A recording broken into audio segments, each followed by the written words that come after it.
अभी आपको बराह रास्त डेवोस लिए चलेंगे, जहां पर वजीर आजम पाकिस्तान इमरान खान इस वक्त तकरीब में शरीक हैं।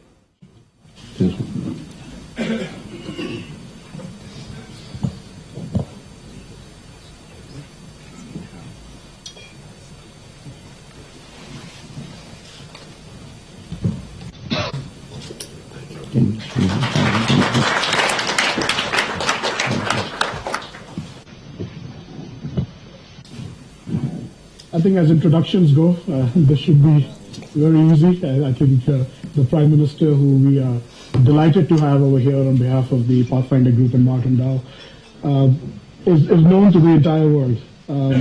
Starting his career. Pakistan. वज़ीर आज़म इमरान खान इस वक्त तकरीब में शरीक हैं। डेवोस से ये मनाजिर आप देख सकते हैं। यहाँ पर ब्रेकफास्ट मीट की ये तकरीब है, जहां पर वज़ीर आज़म पाकिस्तान शरीक हुए हैं। वज़ीर आज़म पाकिस्तान को सोवेनियर भी पेश किया गया है। तकरीब इस वक्त जारी है। कारोबारी शख्सियात से वज़ीर आज़म ने गुफ्तगू भी की है और इस वक्त गुफ्तगू की जा रही है। ये ब्रेकफास्ट मीट की तकरीब है, जिसमें वज़ीर आज़म पाकिस्तान इमरान खान मौजूद हैं। वज़ीर आज़म को सोवेनियर भी पेश किया गया है। आप ये मनाजिर देख सकते हैं। ये डेवोस से बराह रास्त मनाजिर हैं जो आप देख सकते हैं। पाकिस्तान ब्रेकफास्ट मीट की ये तकरीब है, जिसमें वज़ीर आज़म पाकिस्तान शरीक हैं। There are now multiple cancer Shaukat Khanum hospitals that will be in Pakistan, one in Peshawar, another one coming up in Karachi. And then finally, as politician, spent a lot of time in the opposition and finally has now become Prime Minister of our country. A year or 2 years ago, when we were sitting over here, I said Pakistan is at a crossroads. I don't think that's true anymore. I think the path has been taken by this government. The path has been set by the Prime Minister. It is a tough path. It is replete with a lot of issues, but it is the right path for Pakistan because it puts Pakistan for long-term growth, economic prosperity, and political stability, and putting a security situation. I think we all, when an outsider looks at Pakistan, is often confused, especially our friends. It's a land of immense potential, a young population, many natural resources, copper, gold, natural gas, a beautiful country. I know the Prime Minister talks about the mountains a lot because that's his favorite thing, but down south there are wonderful beaches. You go past some of the beaches in Karachi and there's beautiful marine blue water, pink sands of the sort that people spend thousands of dollars and go to European resorts and resorts in the Caribbean, and we have it all. And what has been lacking? One single thing: governance. And that's what the Prime Minister has brought, and we are very proud of you and we wish you the best. And with that, I'll let you take over. Thank you. Bismillah ar-Rahman ar-Rahim. First of all, I would like to thank Mr. Imran Sehgal. He is instrumental in getting me here. Otherwise, the sum of $450,000 for 2 nights was, I would not have burdened my government for this huge amount for 2 nights. So Imran Sehgal got together and with Imran Chaudhry, my other friend, and so they sponsored it. So it's the cheapest any Pakistani Prime Minister has ever come to Devos.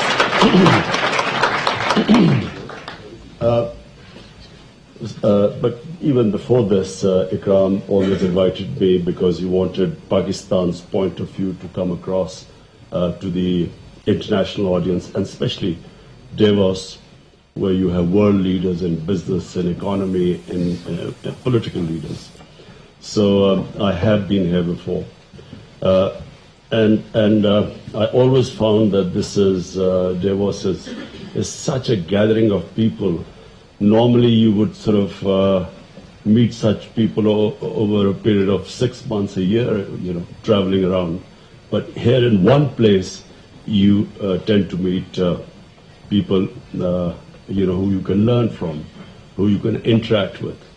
So, Ikram, thank you very much for inviting me here and being a partial sponsor of my visit.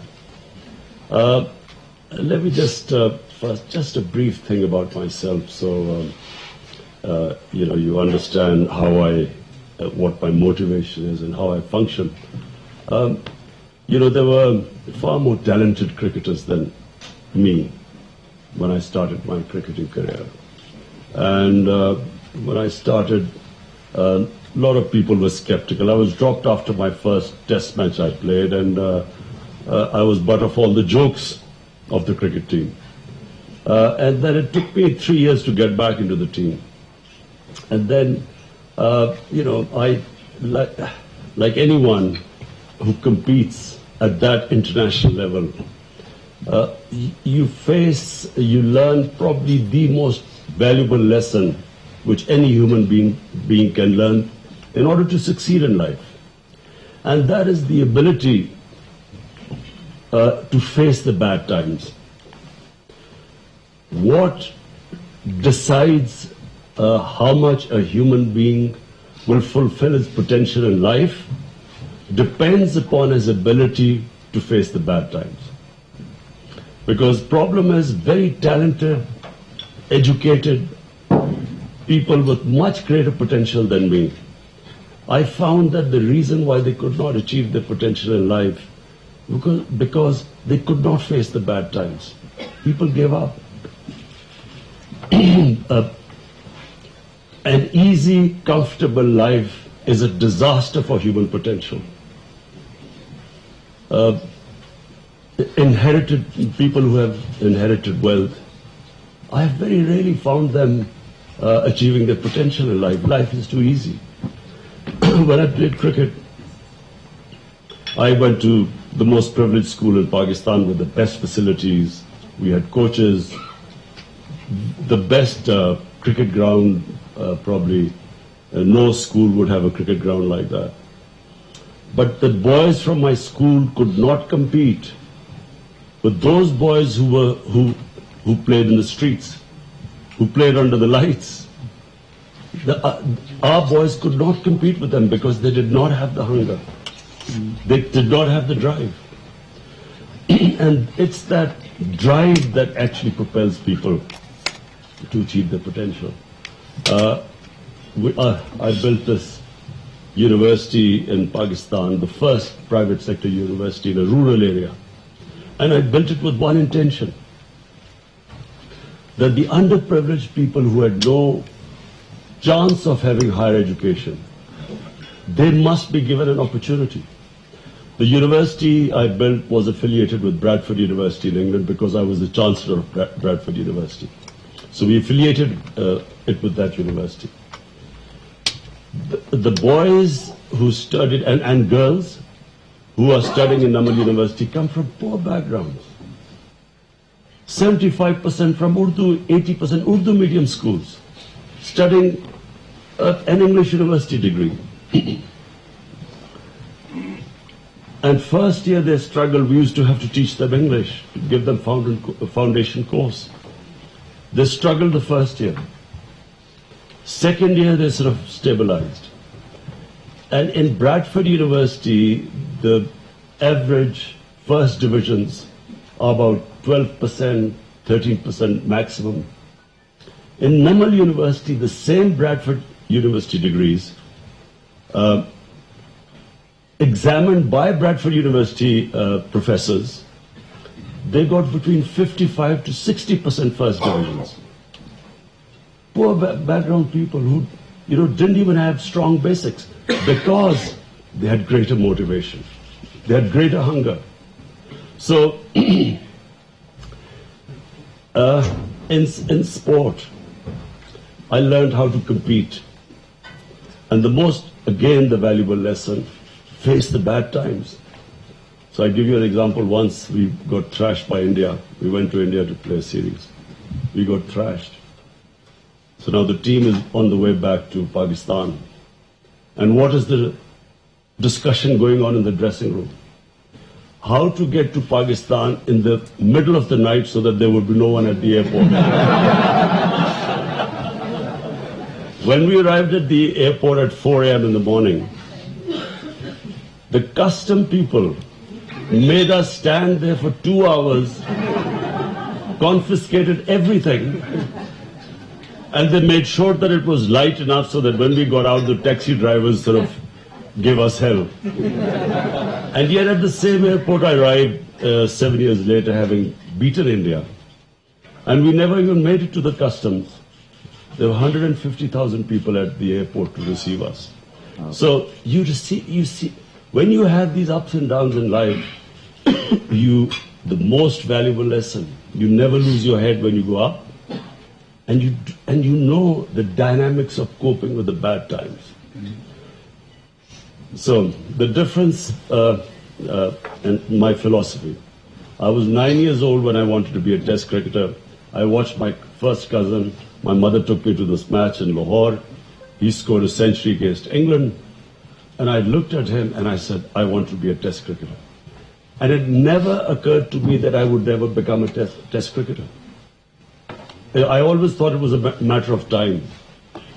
I never realized the struggle I had to go through. Similarly, when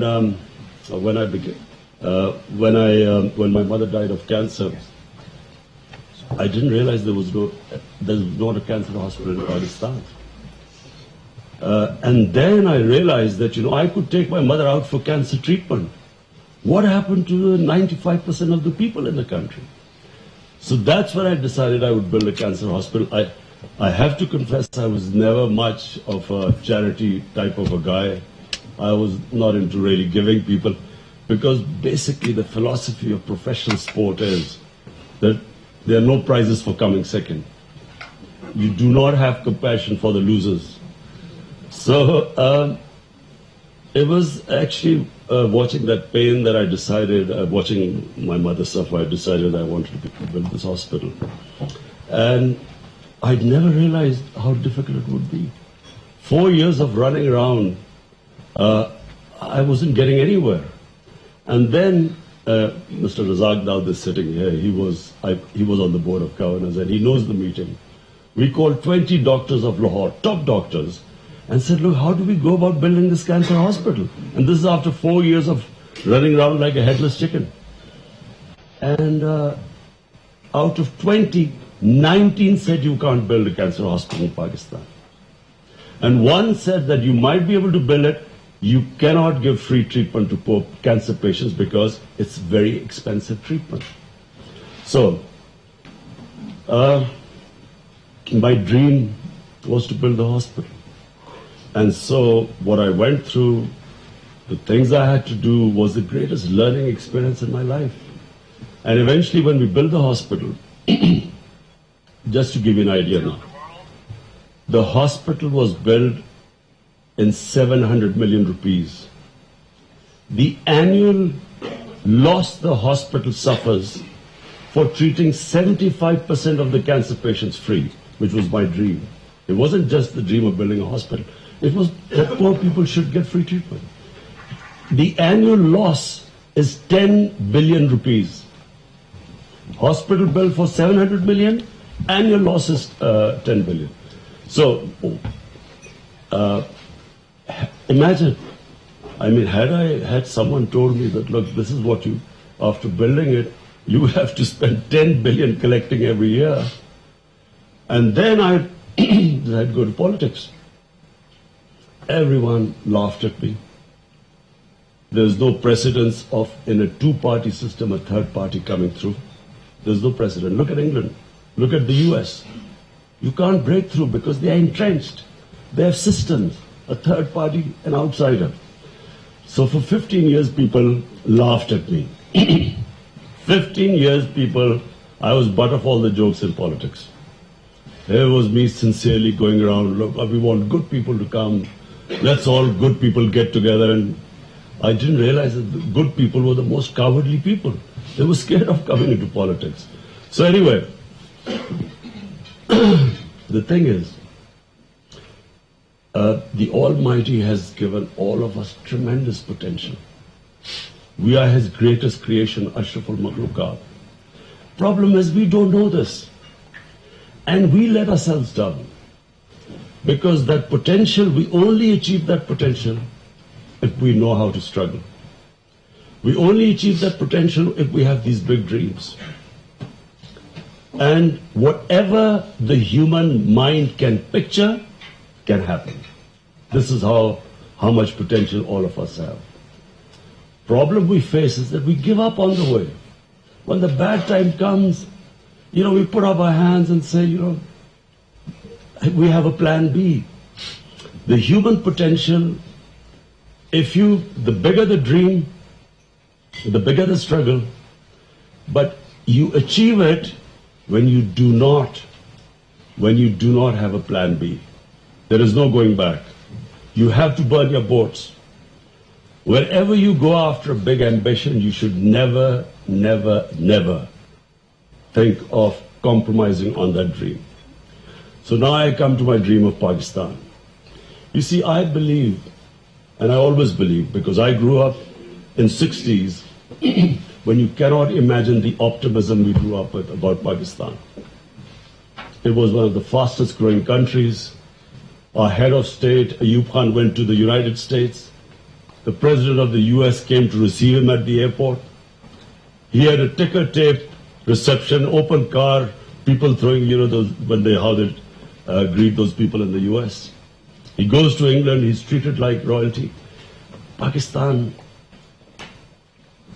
there was hope. People believed the country had potential. It was the fastest growing country in the 60s in Asia. We were a model for development. South Korea came to Pakistan, Malaysia. They looked upon us.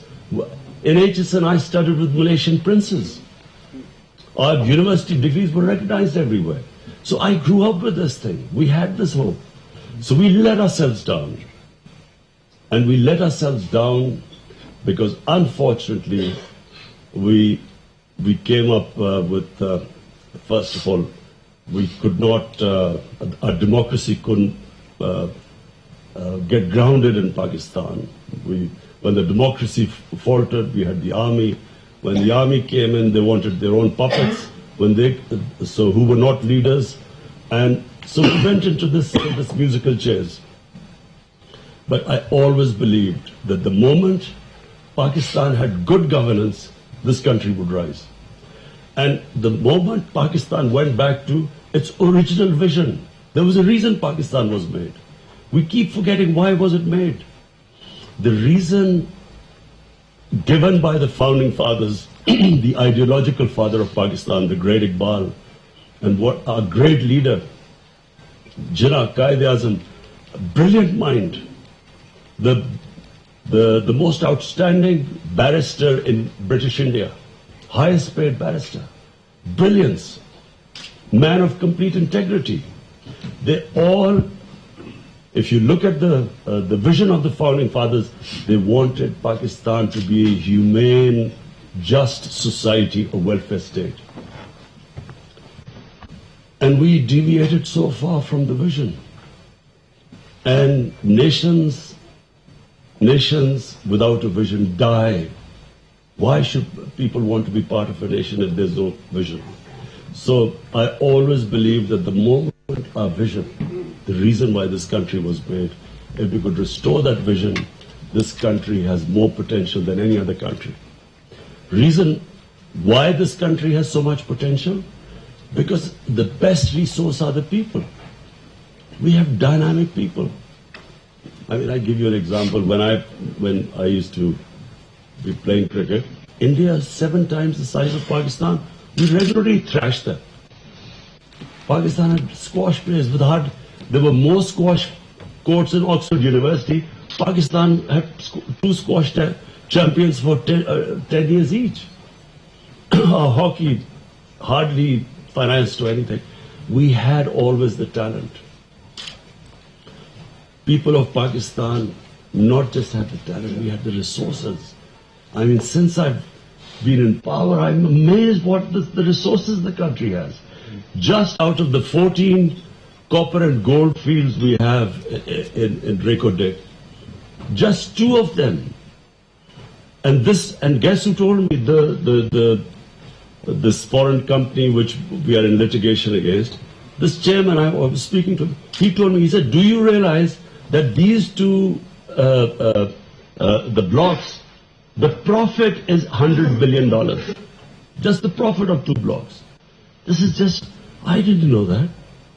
And we have coal reserves. We should never have shortage of electricity. Our own coal reserves. We have the most fertile land. When I went to China, I looked at the productivity of China. It's 3-4 times of Pakistan. We have 6th number of cow and buffaloes in our country. We are number 6. Our per cow liter of milk is 6 liters. In China, it's 24 liters, 20 liters. Denmark is 30 liters. So what we have done is that we neglected research in Pakistan. We neglected the basics. Not spending money on our human resources, not spending money on education, not worrying about the education of the masses. It was only for a tiny elite. Which country does it that only 800,000 children go to English medium schools? 3.3 million children in Urdu medium schools. 2.5 million children in Dini madrasas. No one paid any attention to it. So, now, my vision of Pakistan. We need to return to make it into a welfare state, inclusive development. Our whole idea is now that after the 60s, there's the second government which is going to spend money on industrialization. We are giving incentives, encouragement. We want to promote industrialization because that will create wealth. And from that wealth creation, we want to spend money on the bottom tier of our society. So we have already, despite limited resources, we have the most ambitious poverty alleviation plan called ESAS. We have allocated in very difficult times 190 billion rupees, the highest amount ever for poverty alleviation.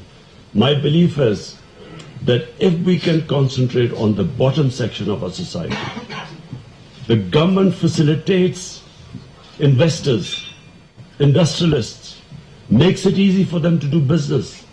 In our first year, we have gained 28 places in ease of doing business. Improve our governance system. I honestly believe that we will release the potential of our people. Let me tell you where the challenges are. The number one challenge is, and by the way, I was reading a blog of Prime Minister Mahathir Mohamad. Now remember, he is probably the greatest statesman of the Muslim world. His achievement in transforming Malaysia, everyone knows about it. Now, and 20 years he was in power. And when I read his blog, he might as well have been talking about Pakistan. He said the problem they're facing is from an entrenched, corrupt status quo, which has been removed after 50 years one-party system. Same us. We are up against a corrupt status quo which ruled Pakistan for 30 years. And they are entrenched and they have linkages, people who benefited from a corrupt system. So our biggest challenge is facing these people, spreading gloom and doom every day. Every day some sort of scandal comes up which is blown up, all orchestrated. Basically, they do not want the government to succeed because us succeeding means not just them out of power, but they will end up in jails, which some of them already are. Malaysia faces exactly the same thing. Secondly, we face deteriorating, degenerated institutions. What corruption does, number one thing, what the corrupt do is they destroy state institutions because that's the only way they can make money. If I want to make money, I have to hamstring all institutions that dispense justice. So that's a big problem. You can destroy state institutions very quickly, but to restore them takes time. So we are in the process. It's a slow process, but gradually, we institution by institution, we are restoring them. The other problem we face are these huge debts accumulated by the previous government. Our first year, the total amount of tax we collected, which was 4 trillion, 2 trillion went to debt servicing. How do you fund health, education, everything when you just are left with this small amount of tax collection? This year we have to, our debt servicing is 3 trillion. The other problem we face is actually the biggest challenge is the energy sector. We have this huge circular debt in electricity. And because of this, which is almost, I think, 1.5 trillion, 1.7 trillion. A 1.7 trillion circular debt means every year we have this huge interest on this debt. So that is a big challenge, and we have decided when we go back, we will get all the stakeholders. We are going to discuss how, because we cannot put more burden on the consumers of electricity, because these interest payments. So this is the other challenge, and of course, the problem is that you give expensive electricity to the industry, to especially the small medium industry. So it reduces our competitiveness in exports. So this is a big challenge. The direction we have taken is industrialization, which means wealth creation. Secondly, export-oriented growth. So far, our problem have been that our growth rate goes up, and then we have a bit of a boom, and then we go bust because we then end up with a big current account deficit, and then we have to go to the IMF. This time, what we're trying to do is the big difference is export-led growth. And so this change, of course, is quite painful because the growth rate has to come down. People are hurting in Pakistan. As I keep mentioning, I've never faced so much abused and hammered so much in the media as I have in the past one and a half years. Being in public, I for 40 years used to criticism because when you lost, you knew what you were in for. When you won, But this 1.5 years has been exceptional. I really had to develop a very thick skin. In fact, thank God, mercifully, I know that all the dynamics of bad times. So the first thing you do is do not read the newspapers.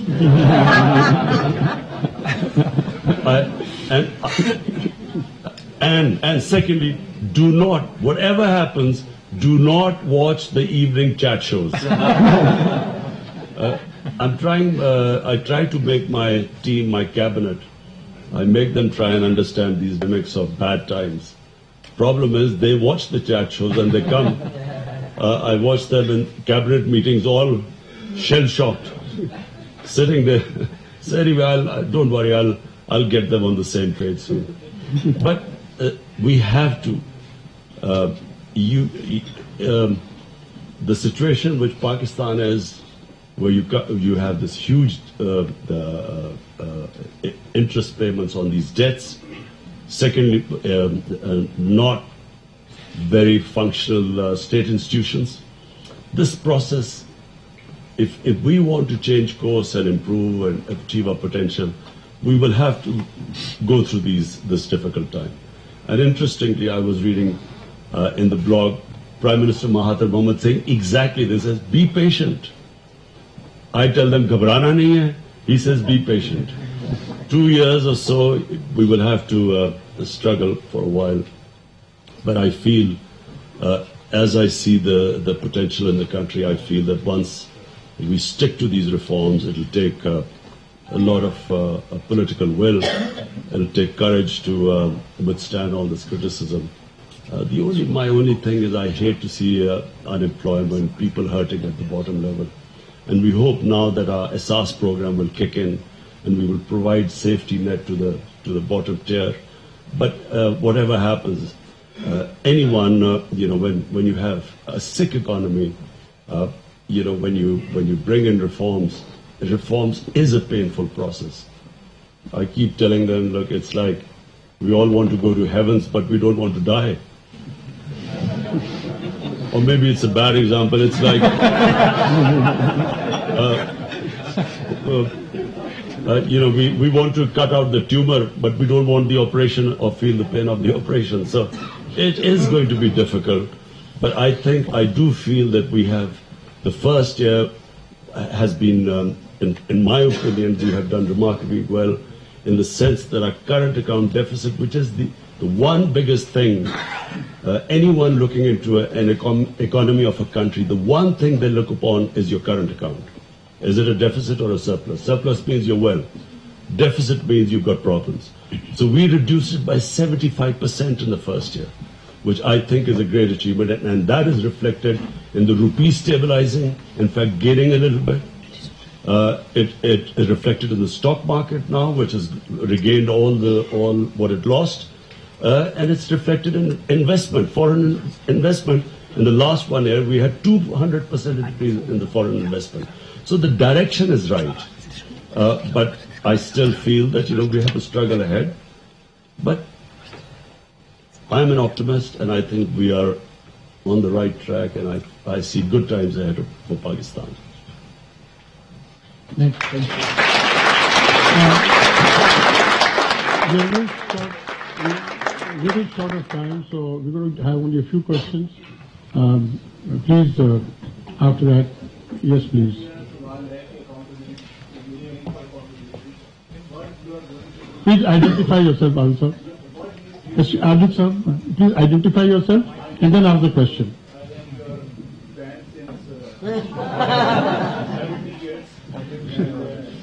When you were in school.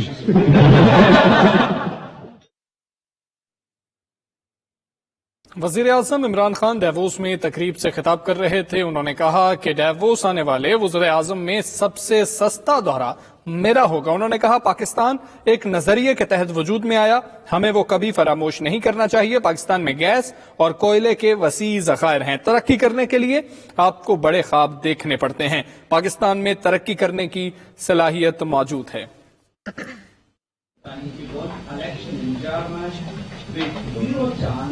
with zero opportunity, with zero money, and then with about 80,000 votes. My question is, Pakistan government के पास कोई ऐसी planning है कि जो दुनिया में जो भी पाकिस्तानी जो इस एबिलिटी रखते हैं कि वो ऐसे नेटवर्किंग में आए कि वो पाकिस्तान के लिए मेरा ख्याल यह है तो वो बहुत ज़्यादा काम कर सकते हैं। हम क्या गवर्नमेंट का ऐसा प्लान है तो जो बाहर ऐसे लोग हैं उनकी नेटवर्किंग एक ऐसा एक चेन बनाए जिसमें वो मैं इसका सिर्फ जवाब दे दूं आपके लिए। The greatest resource of Pakistan are the overseas Pakistani. Some of our best minds, some of our best professionals, some of our best entrepreneurs are sitting outside Pakistan. And what we are trying to do is to create that environment for them to come back. Some of them are already back. My finance minister was somewhere in Egypt, where I don't know where you were, Dubai. The other, Raza Bakr, our state bank president, was in Egypt working for IMF. There's Tania, who was in Singapore, Google. So we already have attracted overseas Pakistanis, and we will keep creating that environment for them to come back because they are our best resource. And I always believe that as we are making it easier and easier for people to do business, the cleaner governance we give our overseas Pakistanis, the highest amount of foreign investment, I believe, will come from overseas Pakistanis, small businesses, small industries. I believe that will be our biggest strength, which will create employment in the country. Yes, please. Yes, please.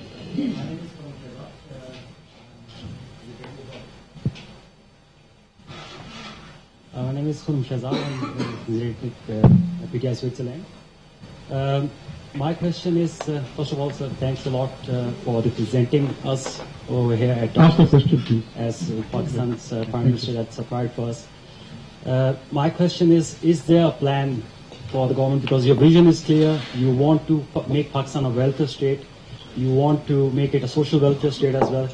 The strategies are in place. You have new programs which are in place. But what we lack is the implementation on ground. It's the the practical implementation of these policies, that is something which you are lacking.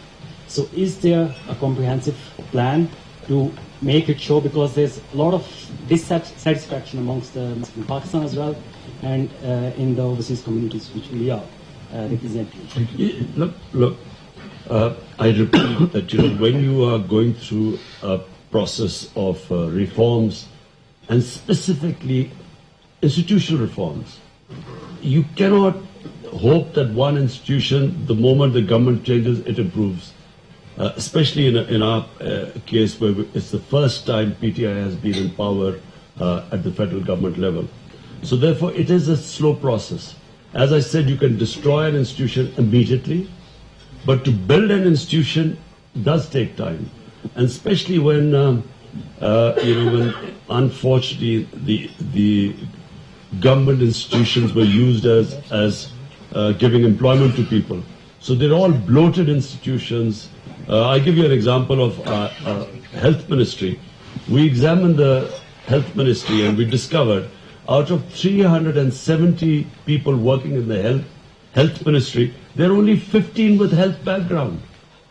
The rest are all just people given employment there. So it's same with PIA, same with railways. All government corporations have been loaded with these people with no work. And so as we all know that if for one job you have 3 people, no one will work. And this is what we face. And then when we bring the changes in, unfortunately, they go to the courts and get a stay order. There was a case in one of the hospitals, we discovered that in the cardiology institute, the mortality rate was 25%. Out of 125 used to die. So we removed the head of the department. He got a stay order and was there for 6 more months. So it's, there's a whole process of change takes time, because we now, with the new Chief Justice, we are going to sit down and work out how to stop this nonsense where they can all go and whenever you try and remove someone, unless you have a process of hire and fire, incentives and punishment, no institution can work. So whenever you try and fire someone, they go and get a stay order. So anyway, there's a whole process. It's a holistic change, and it will happen. It'll take time. Aisha, excuse me, Aisha. My name is Aisha Nawaz Chaudhry. I'm a member of Parliament from Punjab, and I am from the ruling party of PTI. One of the questions that I wanted to ask was that you mentioned Shaukat Khanum and how you did great work and raised money. But one of the things that we've been seeing is that even at Shaukat Khanum, when you were developing it, there was always a cost to doing those events and going around and raising funds. When we want to represent Pakistan internationally, Ikram Sehgal Saab, people like Imran Chaudhry Saab have stood by us and done great work.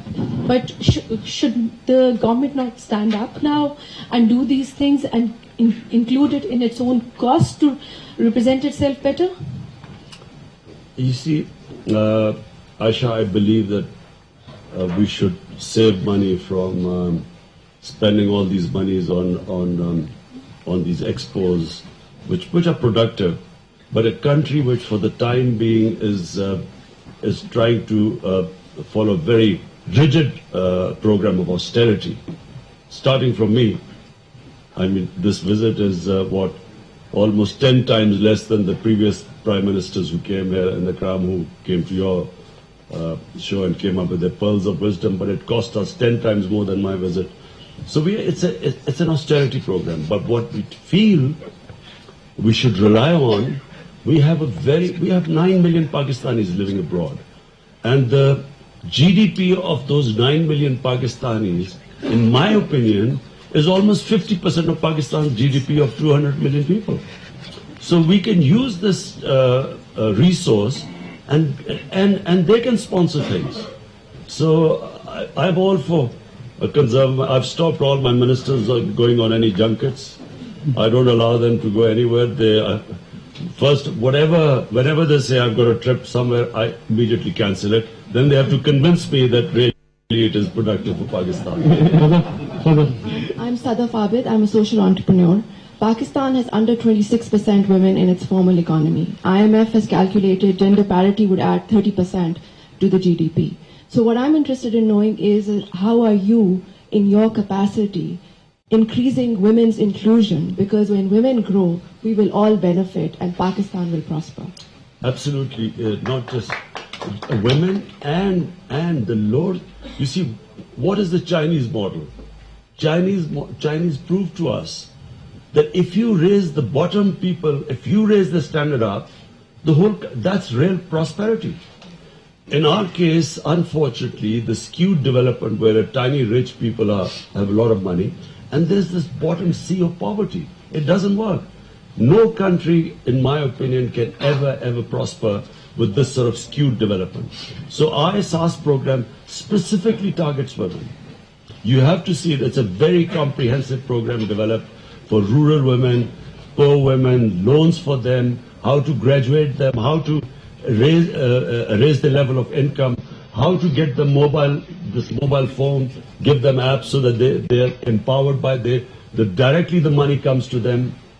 So we've gone a great length to make sure that, our women, especially the women at the bottom of the social ladder, how we can raise them up. Imran.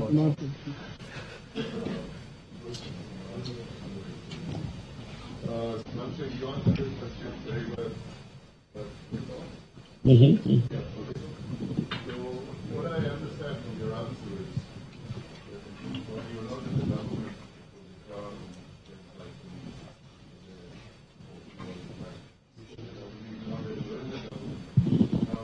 will become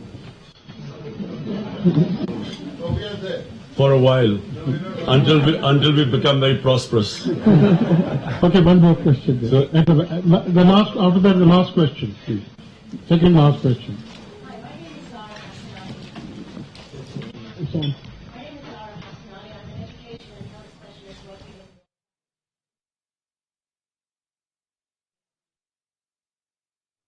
वज़ीर आज़म Imran Khan DeVos में breakfast meet तकरीब से खिताब कर रहे थे। Question answer session जारी है। उनका कहना था कि डेवोस आने वाले वज़ीर आज़म में सबसे सस्ता दौरा मेरा होगा। जब क्रिकेट शुरू की तो पहले टेस्ट मैच में ही मैच ड्रॉप कर दिया गया था। गरीब और मुआशरे के निचले तबके के अफराद में आगे बढ़ने की सलाहियत बहुत ज्यादा है। इंसान की असल कामयाबी बुरे हालात में पुरअमन रहना होता है। In fact, it'll be on our website. We will give you the details of our SAS program. It is one of the most comprehensive programs. The bottom tier, how we are directly giving them cash, then how to graduate them to a high level, the sort of instruments we are using to raise their productivity, rural women in urban, giving them loans for startups. So we have a whole range of things now. The whole idea is this bottom tier of our society, and specifically women. Last question. One last question. That's it. Yes, please. Prime Minister Adnan Hassan, nice to see you and hear you again. We don't have time. Last question. Just go. Please. The Pakistani people are resilient but are impatient. And the problems that you've inherited haven't just happened recently. They've taken multiple generations. How do you teach us to be patient as reforms kick in? It's exactly what Mahathir Mohamad keeps telling Malaysia: be patient. You see, it is. I have to say that it has, as I said, it has been the most difficult 15 months of my life. I have never experienced so many problems on multiple fronts. It's not just one issue. It is just firefighting on so many different fronts. The main thing was, of course, the stabilization of economy. We were worried for a time that we would default on our loans, and the scenario of a default is it's the ultimate nightmare scenario. So we faced these very difficult times. But then there were all these other problems because, there is a neglect of state institutions. Then we have people at the bottom level. Then the education system, then the government corporations which are bleeding. So it wasn't just, it's not facing problems in one domain. But what I feel is that we are getting ready to give people a comprehensive roadmap now. Because we now know what we face. We'll prioritize the problems and the solutions. And we are going to come up with a roadmap telling people that, look, these are the challenges we face. This is how long it will take for us to get out. But there's hope at the end, light at the end of the tunnel. Because Pakistan actually is a very rich country. I've looked at the other countries. The resources Pakistan has, just one area, tourism. I mean, just imagine Pakistan's, I look at these wonderful mountains here in Switzerland, but I am probably the only Pakistani politician who's been all over Pakistan. Just our northern areas. Just the northern areas of Pakistan are twice the size of Switzerland. And the scale of those areas, Switzerland just cannot compete with it.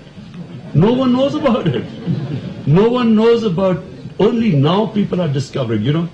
In Condé Nast magazine, Pakistan is now considered the most exciting tourist destination. Why? Because what has happened is we haven't done anything. This mobile phone has done everything. People go on holidays, they take pictures, they put it on their Facebook, and people suddenly realize, is this Pakistan? And so, in 1 year, tourism doubled in Pakistan. 1 year. Just by the mobile phone. So we have not, this is the first time we are concentrated on the tourism sector.